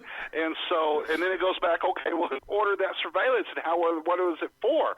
Well, they were using it to gather campaign information or any information that they could use against Trump to help Hillary become president. Massive conspiracy. To protect themselves. Exactly. At taxpayer expense. At taxpayer expense. And the other thing to remember in all of this is that, Trump was quoted today. Remember, all of this, Donald Trump is made of Teflon. Teflon it's amazing whenever he is attacked, how he is able to turn this to his advantage and use it against his political enemies. He was today. They were asking him, "Hey, are you looking forward? Hey, what? We hear you're getting ready to be interviewed by Mueller and stuff." He says, "You know what, guys? I'm looking forward to it. I want to sit down and talk to Mueller. Let's just have that discussion. Let's have that conversation." He's like, "Hey, you know what? Let's get it out in the open." And the more and more as this goes further and further and further, the more damaging it is to the Democrats. And I'll use this, and I know you want to go to a break. Look at what happened with the government shutdown over the weekend and how quickly Democrats were forced to cave on something probably a couple of years ago they might have been able to get with. But Trump is having such success with the economy and everything that he's doing moving forward with his policies that now the Democrats are infighting over what to do. They tried to shut down. Look at that. How did that look? We tried to shut down the government and support illegal aliens over the United States citizens. Well, that went over, didn't it? Yep. And so now you've got the infighting in the Democrats and blah, blah, blah, blah. that's going to work to Trump's advantage, because when that infighting begins and people start fighting for control of the party, trying to, get, so they can get a little bit more political power, then all of a sudden, little more things start to come out. Another memo here, another memo here. Oh, guess what? We found another 15,000 emails on this computer. I wonder where those came from. And speaking of, guess what we found, I do want to throw in that they're in the process of recovering all the text messages the FBI and DOJ said they couldn't get because they, quote, lost. And it happens sometimes. Now, all of a sudden, after they got the shit beaten out of them about it, now they're like, oh, wait a minute. We might be able to recover, which they did during the Clinton email debacle. Oh, well, all that stuff's been dumped and we're not going to be able to get it. And everyone said, oh, bullshit. And they're like, oh, you know what? We think we can recover this now. There might be some stuff there that's recoverable. Let us take a second look. So it's amazing how the DOJ uses that excuse on a regular basis. We're up against a break. Danny, you going to stick around? Hey, man, if you'll have me, I'll stick around. All right, well... breaking story when we come back. Breaking story from BZ and more with Danny Butcher right here on the Sackheads Radio Show live on the SHR Media Network. Don't go away at all, really, because if you do, I mean, it's just going to get ugly, and you just want to stick around. It's more fun here on the Sackheads Radio Show than it is just about anywhere else in this world. Done right. You're listening to the SHR Media Network. Featuring right thinking from a left brain and doing the job the American maggots won't. BZ is fundamentally changing America one diaper at a time.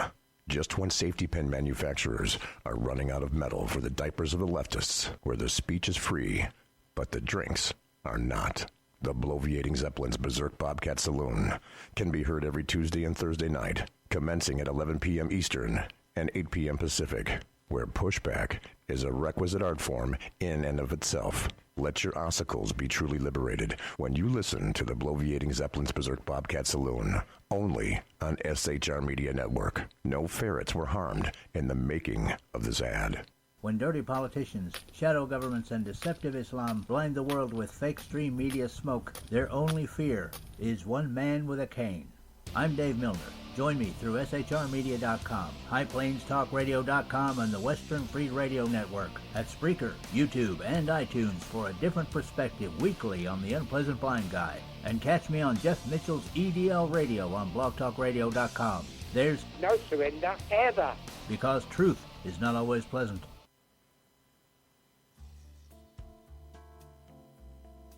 Human by race, Christian by faith, American by nationality, and conservative by choice.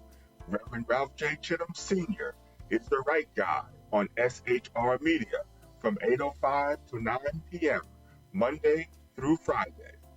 And if on the rare occasion I am ever wrong, I will still always be right. The right guy on SHR Media.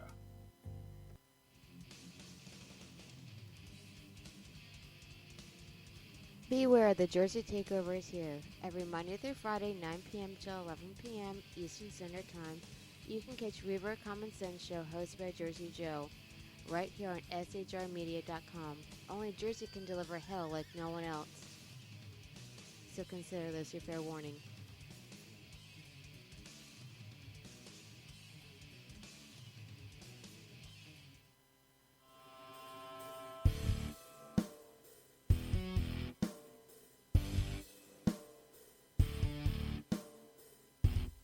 In a world controlled by corrupt politicians, a team of ordinary men emerge from the ashes to give voice to the voiceless, hope to the hopeless, clues to the clueless.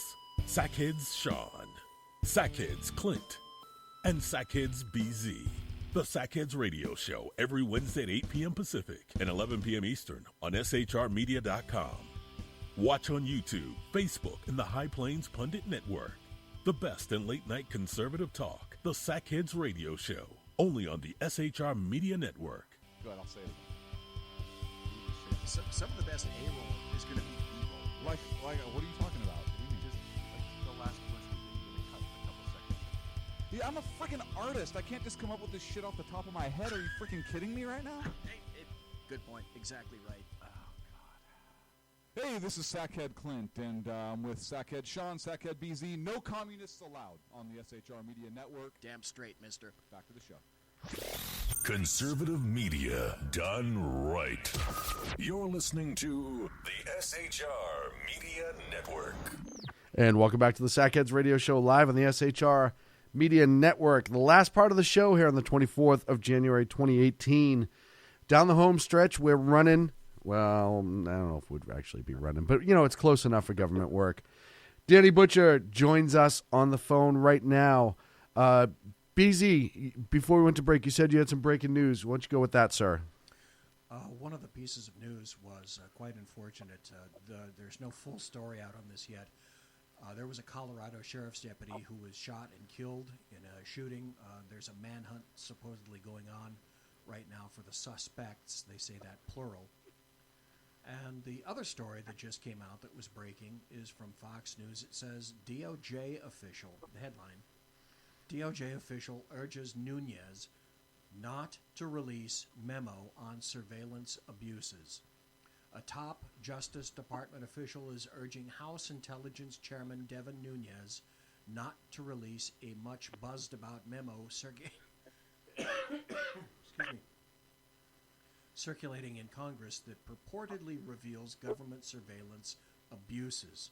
In the letter, which Fox News has obtained, Assistant Attorney General Stephen Boyd wrote, quote, "We believe it would be extraordinarily reckless for the committee to disclose such information publicly without giving the department, meaning DOJ, and the FBI, the opportunity to review the memorandum and to advise the HPSCI of the risk of harm to national security and to ongoing investigations that could come from public release." Weird. What's your first thought about that? I know what mine is. Oh, sorry, BZ. I know I had you low on that, and I apologize. Yeah, obviously it's the whole, holy shit, don't look into this, because if everyone knew, they're going to be pissed, and you're going to have to start going down avenues of investigation. Yeah. That's going to touch so many people, it's going to be gross. But the intimation to that was that the DOJ and the FBI are completely, they're in the dark as to the contents of this memo. Right. Do you believe that for a moment? No. I think somebody, as soon as they started talking about this memo, I think somebody went back through all the memos that got sent out on a higher level and went, oh shit, it might be one of these following four. I mean, look, it was the day after Trump signed the new FISA court approval. The day after that all of a sudden these memos came out. So somebody went back. And I don't know if when Trump was signing the new FISA court approval, if he turned around and said, hey, I'm going to sign this, and you're not going to do any of that bullshit. You mean the Surveillance Act? Yes. The 702 series portion of that? Yeah. And if he said, hey, yeah, I'm going to sign it, but because of change X, Y, and Z, you guys aren't going to do any of that bullshit that you pulled during the election. And someone went, oh, shit. Because I don't believe in coincidences. Not that much. And that was too coincidental, in my humble opinion. Danny, your opinion? Well, it just goes back to show that there's a lot of information in here, and you're seeing, the fact is there's a lot of people that know what's in this memo. There's a lot of people that know what is actually going on. And, of course, once stuff starts getting released, then names start appearing. And and then, of course, now the sharks will start circling when there's blood in the water. And then they can't make the argument. Right now they can make, hey, you know what? These conservative media outlets are just a bunch of biased fake news things. Mm-hmm. You need to be reading the New York Times, Washington Post, and then all of a sudden, when the New York Times and Washington Post jump in on this and start digging around, well, then they know it's serious because they've lost their voice. They've lost their platform to try to to spread their message, to spread, what they think that the people need to know and need to hear. I will point this out too. Judicial Watch is trying to get a copy of Mueller's budget from the Justice Department, and the Justice Department, and of course they filed a Freedom of Information Act to get a copy of the proposed budget by Robert Mueller's Special Counsel Office. You know, they say, hey, you know what? We need to see how much money is being spent on this. How much money of the taxpayers' money is being spent on this investigation? We want to see where this money's going, how it's being spent, and stuff like that. And the Justice Department came back and said, up yours. We're not going to release that information to you. We don't think we have to release that information to you under a Freedom of Information Act. And so now I think we're going to have to go to court to get this information. So you're talking about it's not only do you see them fighting to to release a memo. Now they're starting to fight over other things, like they don't want you to see the budget. They don't want you to see how the money's being spent, and that goes back to what we were talking about, how emails and texts mysteriously have disappeared in all of this. Think about this. The FBI, this isn't the first time this has happened with the FBI. What? Oh, you know what? We lost 30,000 of Hillary's emails. Oh, guess what? We found them. State Department. Oh, we lost this. Oh, guess what? We found these. And da-da-da-da-da-da. So what it ends up being is, go look at Hillary. It wasn't so much. Was there incriminating evidence in some of this? Maybe, maybe not. But what was in there were the connections. Okay, that's even more important sometimes than hardcore evidence, because what you start seeing is, and when you start, I've investigated enough of these cases over the years that when you start looking at the connections, who was talking to who was being emailed, who was responding back, and you start kind of getting a grasp of what the conversations were about. When you start putting those connections together, who they were talking to, when and where, and what have you. We know all of these missing emails, with Strzok and his mistress and stuff. All of that information, the text messages, what have you, all of that took place during a very important part of the investigation. All of a sudden, they disappear. There's something there, and so once again, and then I bring the money into this. All of a sudden you start saying, okay, so who's receiving money from the Mueller? Are we paying for information? What are we doing here and here? So we're going to start seeing. We start connecting the dots, and they're getting more standoffish now. Even Trump's own department is starting to get this, and so you're wondering, okay, who inside the Justice Department? I guarantee it wasn't Jeff Sessions who said we're not going to do this. No. So who did say we're not going to do this? And so I think you're seeing a lot more holdovers Yes. let's face it, from the Obama administration. Trying to throw trying to monkey in the wrench. Who, what, when, and how. You got it. The fly in the ointment, the monkey in the wrench. Oh, yeah. No, it's absolutely insane. And again, why should we not know what the budget for this is? That's an easy one. Hey, look, he has blah, blah, blah, blah, blah, blah, blah, blah, blah. That's odd they didn't have a problem revealing Ken Starr's budget.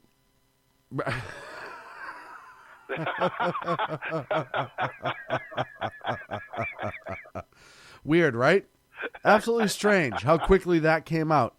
Gosh, I'll tell you what, this is going to be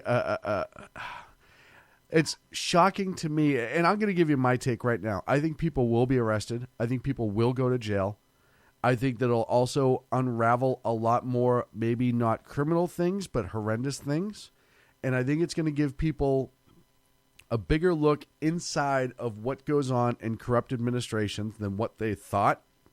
I think the Democrats are petrified because not only in 2018, but in 2020, this is going to be brought up again as a huge scandal that if it's as big as it is for the corruption, I don't know if they can recover in 2 years to try to make any headway. So it's going to be interesting to see which avenue this rolls down, and I'll tell you right now, I think that some pretty prominent people are going to end up going to jail. If not, you're going to see people like Valerie Jarrett, I think, is going to cut a deal. I think you're going to see some people like that just getting out in front of it and cutting deals because it's going to be pretty harsh. BZ, what do you think? What's one of the first things that we heard about Obama when he stepped away from the White House? Valerie Jarrett came to live with him. Yeah, and he lived close in D.C. because he didn't want to be too far from it. How ultimately creepy is that? But that said, the quote from this article continuing, "It's really stupid. They would try to block us from releasing the memo," a senior congressional intelligence source told Fox News. "It only makes it worse for them, and it's more evidence that DOJ is trying to obstruct our investigation." Obviously. You think? I don't even think obviously should be the word. It's too light of a word. What's a stronger word than obviously? Dan, you're a wordsmith. BZ, you're a wordsmith. The four-page memo is being described by lawmakers as shocking, troubling, alarming, with one congressman likening the details to KGB activity in Russia. It is believed to include information about government surveillance conducted during the Obama administration. And I will throw another word in there, damning, yes, for the Democrat Party in 2018. And I think 2020. I think if this is as big, I agree too. I think if this is as big as it sounds like it's going to be, this memo could single-handedly hand Trump a re-election and could pick up a lot of purple states like nothing for the House and the Senate. And you're going to get a supermajority. By the way, I'd like to throw this in as an aside. I don't know if you happen to watch these particular people, but I do, and I would be interested in Dan's thoughts about this. This report comes from Ed Henry. I believe just about anything he writes. It also comes from Catherine Herridge. I believe just about anything that she writes as well. Mm-hmm. Florida Representative Matt Gaetz said he believed people would lose their jobs once the memo is released. Yeah, minimal. And you may have people resigning immediately.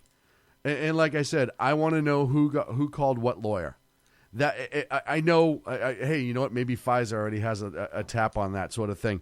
But if I had a magic ball and I could see as soon as they heard memo look, we know enough about this memo to have some idea what might be in it. But isn't it telling that no part of this has been leaked yet? Isn't that weird? Well, you know what? You have to ask yourself, what are the attorneys for Flynn, Manafort, and Papadopoulos doing right now? Drooling the and salivating. moment this comes out, there's an instant appeal, and their clients are gone. They're out. They're done. They're Nothing. drooling. The fruit of the poisonous tree, as I spoke about earlier. Yep, and as I said before, Mueller's investigation dies immediately. Because then I think it's going to be proof that this was all fabricated and that it cost the American people more money than they could possibly comprehend and put them through an investigation of an independent counsel into the president that this country didn't need. I think it goes a lot further. I don't think we've even begun to touch the bubble of what it might be, but the fact that it hasn't been leaked is what's really driving me crazy, because everything else gets leaked. Everything. And the fact that even the GOP hasn't leaked it, like, hey, you know what? If they don't want to vote for it, we will, kind of divvy this out a little bit just to try to get people drooling on it. If they're sitting on this knowing it's going to be that powerful that they don't need to leak it because it's going to be released because they know they have the numbers to release it, then I think that tells you how explosive it is as well. Sean, let me throw this out there. I want to throw two things out there. Number one, this past weekend we had the big women's march across the country and what have you. Very, very noticeably, Hillary Clinton was missing. She's normally at the forefront of a lot of these activities. She never found a camera she didn't like, all this. Right. She has dropped off the radar in recent days in the last couple of weeks. And let me point this out too, and this comes back to maybe why this memo was not leaked sooner. And I'm going to bring the Republicans into this. We do know for a fact there were a lot of Republicans out there, especially a lot of Republican lawmakers, that did not want to see Donald Trump elected to office. So what is the possibility of some Republicans are also a part of this, and then they're on the side of fighting this thing being released. So we know that obviously the Obamas, the Clintons, they had it in for Trump. We know the Democrats had it in for Trump, but we also know there was that group of Republicans that had it in for him and continue to do so to this day. That's why you have a lot of stuff bringing the party together. So I think this is something that could not only affect. I think it's going to be more damning to the Democrats because I think there's a lot of corruption there. But you're going to see some rhinos get hit. On the Republican side, it's going to expose some of them as well. I think you're going to see McCain and Lindsey Graham somehow get pulled into this.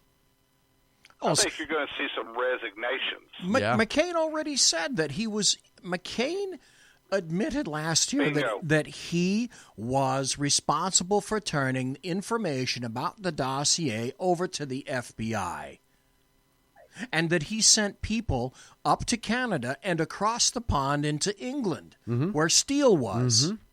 McCain already admitted that last year. And now, here's the other thing, too. If there's any truth to this Steele dossier that people have died as a result of it already, and I don't know, I know that's been a lot of rumor. I know there's been no hard facts, but it's come from inside sources, allegedly, that people have died as a result of that dossier being put together.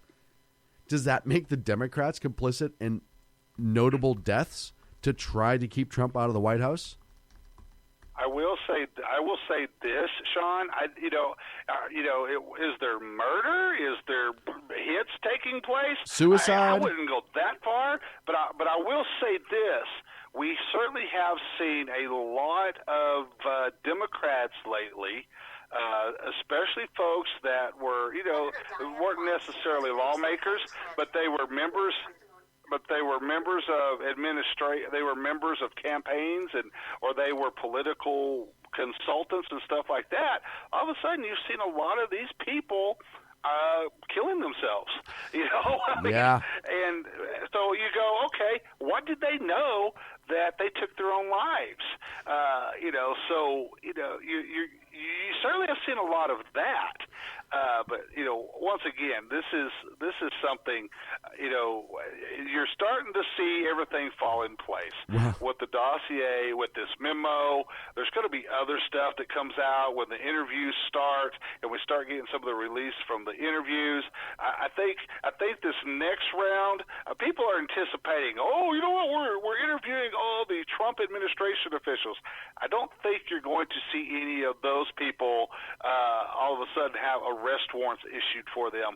I think if there is anything like that, people are going to be surprised when the resignations start on the Democrat side and the arrest warrants start for, guess what, former Clinton and Obama officials. I agree. BZ. Here's a story from CBS News. Did someone die because of the Steele dossier? An attorney for the co-founder of the opposition research firm that sought to dig up dirt on President Trump says someone has died as a result of their findings. On Monday, past Monday, Senator Dianne Feinstein released a 312-page transcript of Fusion GPS co-founder Glenn Simpson's August interview with the Senate Judiciary Committee. In that transcript, Simpson attorney Josh Levy tells the committee that his client wants to be very careful to protect his sources. Somebody's already been killed as a result of the publication of this dossier, and no harm should come to anybody related to this honest work. Well, and I immediately, and I know, I can't even tell you why I think of this. Do you remember the doctor in New York about a month and a half ago who committed suicide by stabbing himself in the heart, which is such a normal thing to do? Yep. That was the first thing I thought of when that came out. I'm like, well, what did that doctor know? I know there was his connection to Haiti. I know he came out on CNN against the Clintons saying, and I know like it could very well be somebody very, very low level, but the fact that they use the word killed and not died is very telling as well. It's very specific. Go ahead, Dan. Well, I'll point this out too. We've heard these reports. Also there's reports. If you look and you start going through the stories, there's reports of people on the Russian side, up to 8 Russians that have had some type of connection to the dossier and to the collusion scandal and stuff. They have mysteriously died, killed themselves, et cetera, et cetera. So this has far-reaching implications around the world, not just in this and this, but this is reaching into all the way into Putin's administration. So, this is just, buddy, when this blows up, and we're going to have to keep going after them, and keep going after them. But when we do, and everything comes together, it's not going to be something spectacular. It's going to be the memo here, this and this, and then there's going to be this, just like there was with Watergate. There's going to be this one little piece of evidence that ties everything together. Well, it might be an email, it might be a video, it might be something. But somebody somewhere is going to crack, and when they do, it will blow wide open. I agree wholeheartedly. It's like the sex scandals. All it took was one woman to come forward with Harvey Weinstein, and everyone else said, screw it, it's out, Let's too. Go. Well, and so I'll bring you even forward. I think the ultimate end of this is going to be for all of the Democrats who screamed, oh, Trump colluded with Russia, Trump and Russia, Trump and Russia, Trump and Russia. I think this will be unbelievable proof that it was actually the opposite. And it would not shock me whatsoever to find out what I said. Yeah, to find out that it was actually the Clintons after the uranium deal.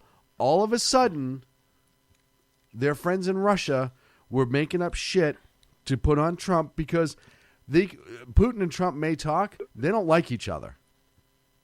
Well, not after he rained missiles in Syria. They're not the best of buds. No, they do not like each other. And Putin can't push Trump around where I think Putin knew he could push Hillary around. And he was going to be allowed to go on to his ridiculous ways and grow Russia militarily and bring them back closer to communism, which I still think is Putin's ultimate goal. So it was vested for the Russians to make sure that Trump wasn't elected as well. And what this does to our relationship with Russia as a nation, what our feeling as a nation will change greatly with Russia if high members of the Russian government were involved. Danny, your final word. And I would watch this because right now you're seeing with this investigation, this is going to last through the spring, through the summer, heading into the midterms. I think we're going to have an October surprise. And look for, right now we're getting through all the administration officials on the Trump side of things. Watch when the subpoenas start going out for Clinton campaign officials and Obama administration officials. When that happens, then you know it's fixing to blow wide open. I agree wholeheartedly. BZ. It's an institute. I quantified this as BZ's DC axiom. It's been true for years. I finally got my hands around it, and that's this. People ask, why do you never see any action in DC? It's because it's now an institutionalized culture in D.C. The current sitting regime never wants to go after the predecessors because they don't want the successors to go after them. So in essence, nothing gets done. Right. And nothing will get done. Look, I said it before, I'll say it again. I think that this dossier, this memo is not going to be huge in itself, in the sense of it's not going to specifically name people, But this will be the catalyst, I think, for the undoing of a lot of people in the Obama administration, including the legacy, and is going to show the entire country that the whole thing with Debbie Wasserman Schultz and keeping Bernie from getting the numbers and all that stuff was just minimal as to the lengths that they will go through to steal an election. It's the rock in the windshield, and it's starting to crack. It absolutely is. Sir, Danny Butcher, thank you so much for joining us this week. We very much appreciate your call, sir. Oh, you bet. Appreciate it, man. It's always lovely to hear your voice, and, second best newsman in the business. We know that for a fact. Thank you, buddy. You bet. We'll talk to you later, man. Folks, that's it for the Sackheads Radio Show live on the SHR Media Network. We will be back next Wednesday right here at 8 p.m. Pacific, 11 on the East Coast. SHRmedia.com. Check us out.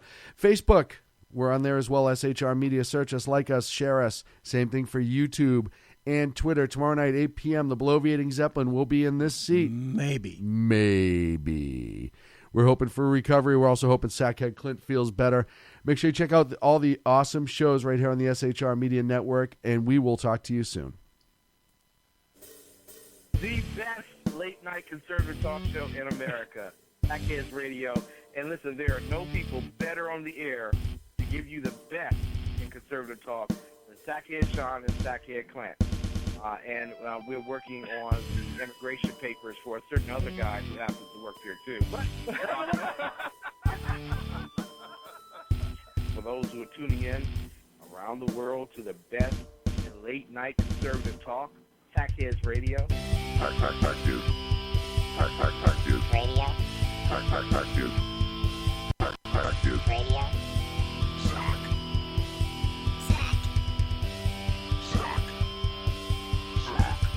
The best late-night conservative talk show in America.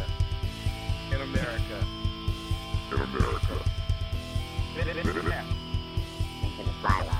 And in this web was a large, I'm pretty sure it was the biggest spider I've ever seen.